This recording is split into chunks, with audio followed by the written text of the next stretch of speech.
अब क्या हुआ कि जब ये पांचों पांडव हस्तिनापुर आए तो उसके बाद में इन लोगों ने, कौरवों ने उनके साथ में बिल्कुल अच्छा व्यवहार नहीं किया और उन्होंने उनको ज़्यादा से ज़्यादा कोशिश की कि उनका अपमान किया जाए, उनको उनके अधिकारों से वंचित रखा जाए और उनको अगर वो मर सकते मतलब उनको मारने की भी कोशिश की। कई बार वो लाक्षागृह और कई इंसिडेंट हुए, यानी उन्होंने किसी भी तरह से अपनी जो चालाकी और जो अधर्म था, दुर्योधन और दुशासन और उसके सभी भाई मतलब जो कौरव थे, उन्होंने, शकुनी उनके साथ में सबसे आगे थे, उनके मामा, इन सब ने किसी भी तरह से पांडवों को छोड़ा नहीं। अब क्या हुआ कि जब ये जुए का जो खेल हुआ उसमें जब ये हार गए तो फिर आखिरकार एक ये कंडीशन हुई कि उनको वनवास भोगना पड़ेगा, ठीक है, 12 साल का, और उसके बाद में 1 साल का इनको अज्ञातवास करना होगा, ऐसा उनके साथ में था। इस अज्ञातवास में अगर गलती से भी 1 सेकंड 1 मिनट कुछ मिनट पहले भी पांडवों में से कोई भी अगर उनको दिख गया तो फिर से उनको वो वापस पूरा रिपीट करना पड़ेगा वनवास, और उसके बाद में फिर 1 साल का अज्ञातवास हो सकता। अब ये सब जाकर राजा विराट के दरबार में भेष बदल के रहने लगे। वहाँ राजा विराट के दरबार में जो है ना, जो युधिष्ठिर थे वो उनके सलाहकार बन गए राजा के, क्योंकि वो बहुत समझदार थे। धर्मराज युधिष्ठिर थे, वो धर्मराज के पुत्र। जो भीम थे वो रसोइया बन गए, क्योंकि वो खाना वाना बनाने में उसमें बहुत निपुण थे। और अर्जुन जो थे वो बृहन्नला नाम की एक उनको डांस सिखाने वाली या ब्यूटिशियन है, जो भी बोलो, मतलब वो एक नर्तकी बन गए, ठीक है।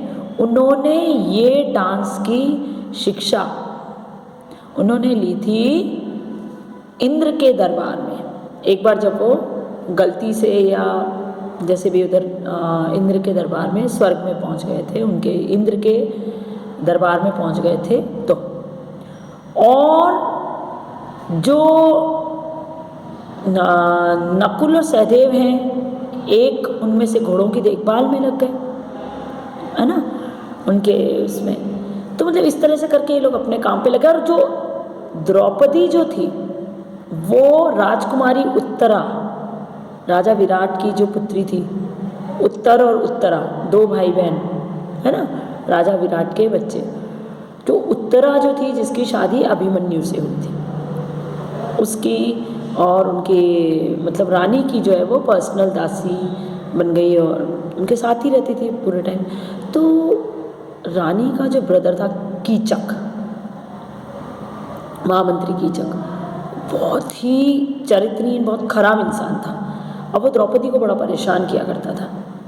तो एक बार क्या हुआ कि उन्होंने द्रौपदी को बोला कि तुम मुझसे मिलने के लिए आओ। तो द्रौपदी ने क्या किया, ये बात उनको पांडवों को बता दी। तो भीम ने कहा तुम चिंता मत करो, मैं एक औरत के बीच में छुप के बैठूंगा, तुम उसको मिलने के लिए बुला लो कीचक को। जब वो गए, रात हुई, जब उन्होंने कीचक जो है वो द्रौपदी से मिलने गए, द्रौपदी का नाम वहाँ पे सैरंद्री था, ठीक है। अब उसको बुलाया और वो भीम जो है एक औरत के भेष में बैठ गए, कपड़े वपड़े पहन के, लेडी के, घूंघट वगैरह उड़ के, और जैसे ही कीचक उनके पास आए तो उन्होंने उसको मार डाला। और इस द्वंद्व युद्ध में, इस मरने के उसमें कोई भी आवाज़ ज़रा सी भी महल के बाहर ना जाए, इसके लिए ये चारों जो पांडव थे इन्होंने क्या किया, बाहर बैंड वो जोर जोर से बाजे वाजे बजाने लगे, ढोल वगैरह सब, ताकि किसी को भी कोई डिस्टर्बेंस, कोई आवाज़ का पता ना लगे। लेकिन कीचक की जब मृत्यु हुई और जिस तरह से हुई, ये खबर वहाँ पहुँच गई हस्तिनापुर में। अब ये दुर्योधन और इन लोगों को लग गया कि कीचक को मारने की क्षमता जो है वो केवल भीम में थी। भीम ही ऐसा कर सकता था, जिस तरह से उसकी डेथ हुई थी, उसको मारा गया था। अब जो ये जो थे कौरव जो थे, ये कब से ढूंढ रहे थे उनको, और समय बचा नहीं था अब अज्ञातवास का ज़्यादा, बिल्कुल आखिरी दिन था वो। इन्होंने क्या करा, दुर्योधन, भीष्म, द्रोण, कर्ण, ये सब ने मिलके और राजा विराट के ऊपर हमला बोल दिया, राजा विराट के राज्य में। अब जो राजा विराट को तब पता चला कि मेरे दरबार में पांचों पांडव जो हैं ये मेरे दरबार में छुपे हुए हैं, तो उन्होंने कहा कि नहीं, मैं आप लोगों को सामने नहीं आने दूंगा। अर्जुन से कहा, तो उन्होंने कहा पांडवों ने कि नहीं भाई, आपके ऊपर ये मुसीबत हमारी वजह से आई है, तो आप क्यों लड़ोगे। अर्जुन ने कहा मैं अकेला ही जाऊंगा, मैं अकेला ही काफ़ी हूँ उनके लिए। उनके भाइयों ने और द्रौपदी ने उनको सबने मतलब उनको विश्वास दिलाया राजा विराट को कि आप चिंता मत कीजिए, ये अर्जुन में इतनी क्षमता है, वो लड़ लेगा, आप हमारी वजह से प्रॉब्लम में आए हैं, हम आपको नहीं जाने देंगे। अब अर्जुन ने क्या किया, अकेले ही उन सबको, किसको, दुर्योधन,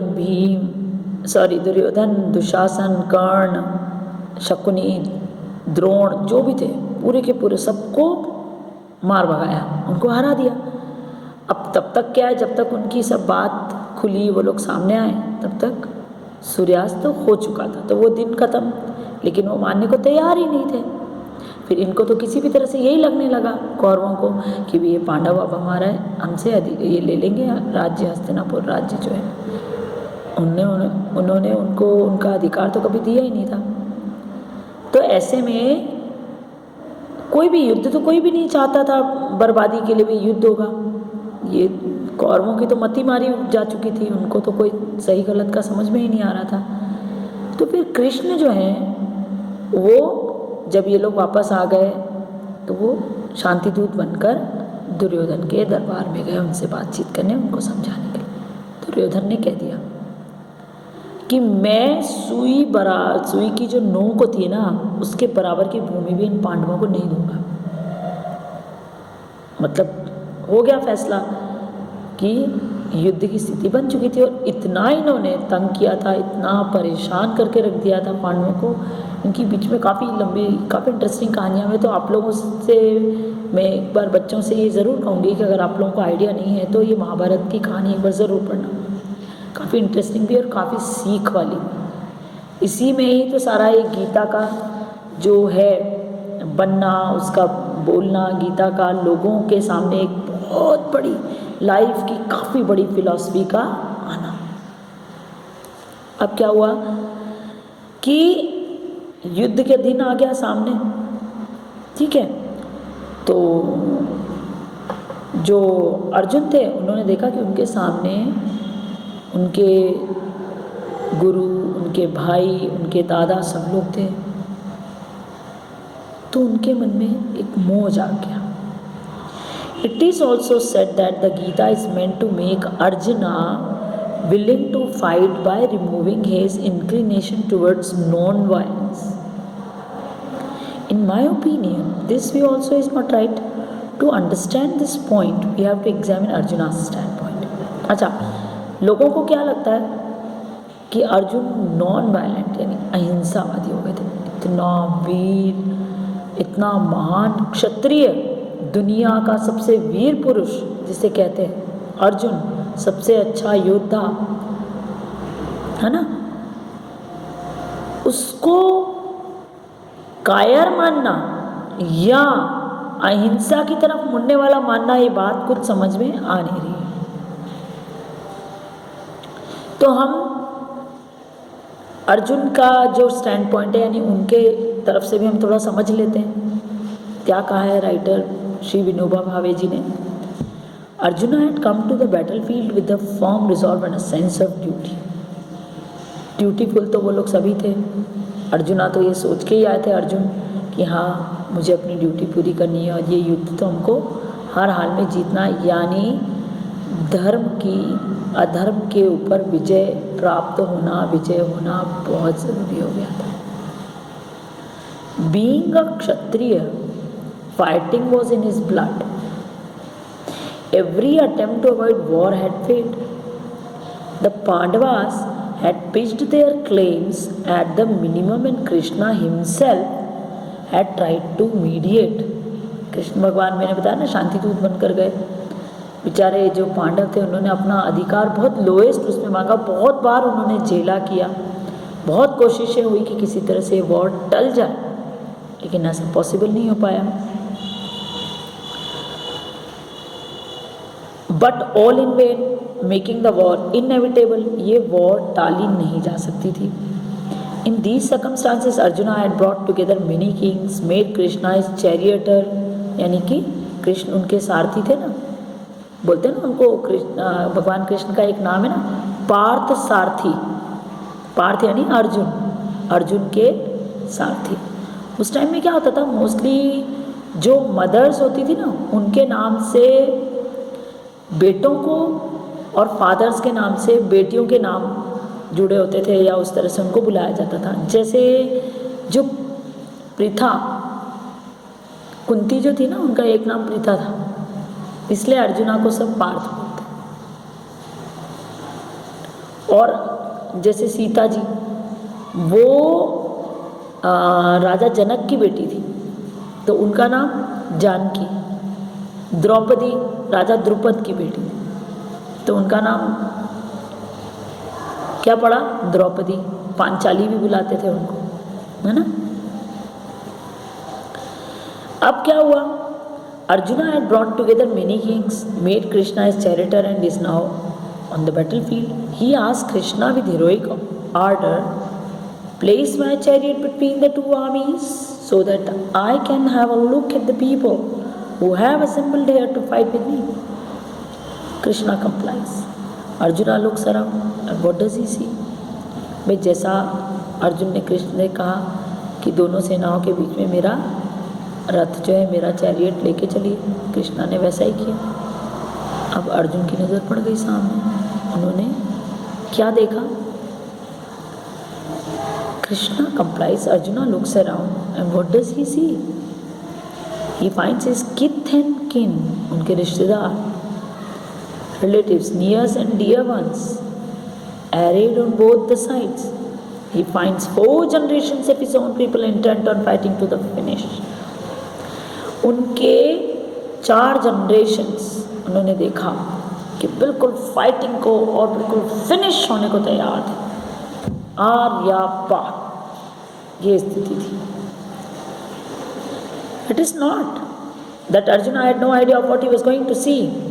और ऐसा भी नहीं कि अर्जुन को पता नहीं था कि मैं क्या देखने जा रहा हूँ या क्या करने जा रहा हूँ, फिर भी क्या हुआ, but the actual sight as is always the case had a devastating impact. पर कई बार ऐसे मौके आते हैं, अब अर्जुन जैसे योद्धा के सामने भी ऐसा मौका आ गया है ना। हम सोच के चलते हैं नहीं नहीं ऐसा इन्होंने हमारे साथ ऐसा किया वैसा किया, बहुत बुरा किया था कौरवों ने हमारे साथ, हम इनको छोड़ेंगे नहीं ये वो, लेकिन कई बार स्थितियाँ पलटने लगती हैं।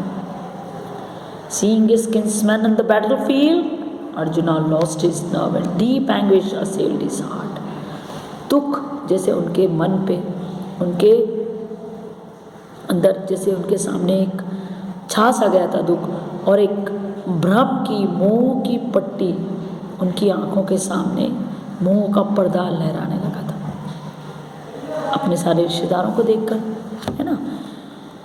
In the past, he had slain innumerable warriors in many a battle, but he had never before felt so dejected. Never had his bow Gandiva slipped from his hands. उनके धनुष का नाम था Gandiv. Never had he trembled so, never had he welled up in his eyes. Then why was all this happening now?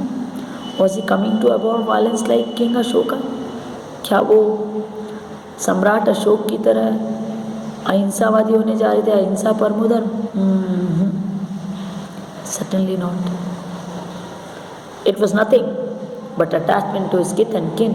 Had those in front of him not been his kinsmen, he would even now have felt no qualms in severing their heads and merrily tossing them around.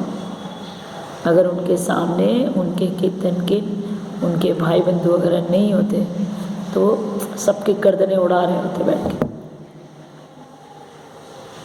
ऐसा कभी हो सकता था कि वो डर जाए, है ना। एक पल भी ना सोचते तब तो, अगर उनके रिश्तेदार उनके सामने ना होते। But attachment to the kith and kin clouded his sense of duty and then he started philosophizing. When a man with a sense of duty is caught in delusion, he cannot face his lapse from duty. अब भ्रम उनकी आंखों के सामने फैलने लगा, जैसे एक धुंध बन के छाने लग गए। कृष्ण भगवान को तो ये बात समझ में आ गई, लॉर्ड कृष्णा सब समझ गए। He tries to justify it by citing lofty principles. The same thing happened with Arjuna. He now started putting before Krishna to convince him the specious argument that war itself was sinful, that it would destroy the clan, eclipse dharma and lead to moral anarchy, scarcity and devastation, and bring many other disasters upon the society. उन्होंने ऐसे ऐसे excuse देने शुरू कर दिया। और अच्छी चीज़ नहीं होती, इससे पूरी सिविलाइजेशन ख़त्म हो जाती है, पूरे वंश ख़त्म हो जाते, पूरा क्लैन, धर्म का भी नाश होता है।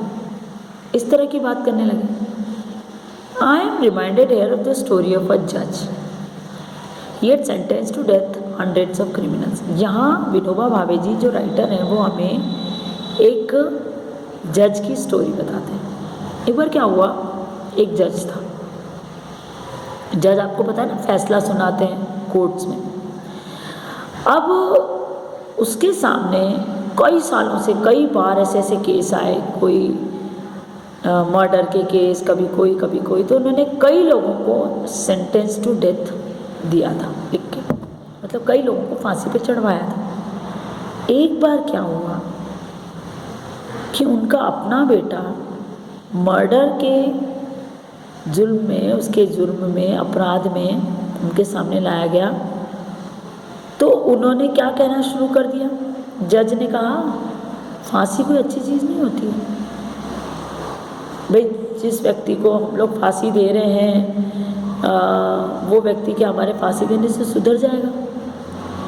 हम अपराध को ख़त्म नहीं कर रहे, हम तो अपराधी को ख़त्म कर रहे हैं। और जिसको भाई अगर हम किसी को जिंदा नहीं कर सकते, हमें मारना नहीं चाहिए, ऐसे अजीब अजीब से एक्सक्यूज़ देने शुरू कर दिए। क्यों? आज अपना बेटा सामने था इसलिए, इतने सालों में कभी याद नहीं आई उसको ये बात। सेम टू सेम स्थिति अर्जुन की थी। अर्जुना's condition was like that of the judge in this story. His arguments were not unsound. अच्छा, उनकी बातें गलत नहीं थी, पर जिस जगह वो ये आर्ग्यूमेंट्स दे रहे थे, जहाँ उन्होंने ये बातें बोली, शायद वो साउंड नहीं लग रहा था। But the point is that Arjuna was not voicing his own authentic conviction. His words were seemingly wise, but not really so. Krishna realized this.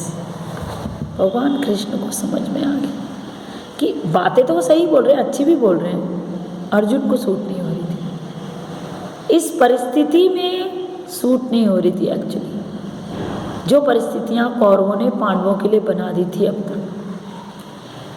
He therefore paid no attention to Arjuna's arguments, who? Lord Krishna, and straightway proceeded to dispel his delusion. Had Arjuna really become a votary of non-violence, he would not have been satisfied until his arguments had been convincingly answered. But the Gita now here deals with them, and yet Arjuna was ultimately satisfied. This means that Arjuna had not really become a votary of non-violence. The intrinsic propensity to fight was still very much a part of his nature. War was for him his natural and inescapable duty. But he was trying to evade it under the spell of delusion. And it is this delusion, Brahm, Moh, दोनों कहा जा सकता है, that the Gita attacks most pointedly. Arjun को कृष्ण ने समझाया war के लिए बारे में, वॉर की भी उसकी क्या इम्पोर्टेंस थी, और वो समझ भी गए। इसका मतलब सीधी सी बात है, वो बहुत अहिंसावादी या कोई अहिंसा पूरे वर्ल्ड में फैलाने वाले व्यक्ति नहीं थे, और उनकी जो इंट्रिंसिक प्रोपेंसिटी, वो जो वॉर करने की, लड़ाई लड़ने की, वो जो क्षत्रिय होने की जो उनकी जो भावनाएं थी, वो ख़त्म नहीं हो गई थी। यानी वो आज भी वैसे ही थे, ये तो उनके मन से, उनके दिमाग से वो मोह कौरवों के प्रति, अपने गुरु और सबके प्रति खत्म होने वाला नहीं था। From all this discussion, it is clear that the purpose of the Gita is to remove the delusion that stands between us and our sadhana. इससे एक बात साफ है, गीता किससे जूझती है, हमें किससे जूझना सिखाती है? हमारे जो आँखों पर, हमारे मन पर जो मोह की, भ्रम की जो एक छाया बन जाती है, एक धुंध बन जाती है, उसको मिटाती है और हमें हमारा स्वधर्म बताती है, हमारा धर्म जगाती है। When Krishna castigates him, he himself admits it. The Gita's main task is to remove the delusion, that attachment. जब कृष्ण भगवान उनसे पूछते हैं, The Lord asks Arjuna at the end of the Gita, "Oh Arjuna, has your delusion gone now?" क्या अब तुम्हारा भ्रम दूर हो गया, मोह दूर हो गया? And Arjuna replied, "Yes, Lord. The delusion fled away, has fled away. I have realized what my Swadharma is." Thus, taking into consideration both the beginning and the end of the Gita, it is clear that the removal of delusion is its central message. This is the purpose of the Gita. Gita का purpose भी यही है और इस lesson का message भी यही और यही बात है। As well as of the whole of the Mahabharata, Mahabharata का भी डिल्यूजन हटाना, भ्रम हटाना। Vyasa had said right at the beginning of the Mahabharata that he was lighting this lamp of history to dispel delusions from the minds of the people. वो ये महाभारत नाम की जो ज्योत, जो दीपक जो जला रहे हैं, ताकि ये जो अंधकार लोगों के दिलों में छा जाता है, अज्ञान का, मोह का, भ्रम का, इस सबको वो मिटा सके।